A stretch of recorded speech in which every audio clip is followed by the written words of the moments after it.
सामने वाली टीम से जब वेस्ट इंडीज गेंदबाजी कर रही है, 50 के सामने भी 37 की विकेट और आज जिम्बाब्वे के सामने ये विकेट निकाल रही है। सबसे पहले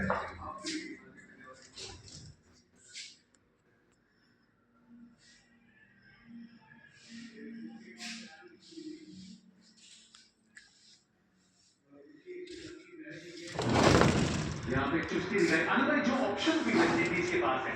आपके पास हम एक तेज गेंदबाजों की बात कर रहे हैं जहाँ पे शामर जोसेफ है, मैथ्यू फोर्ड है, लेकिन दो बाएं हाथ के स्पिनर ऑप्शन और उसमें जेसन होल्डर और रोमानियो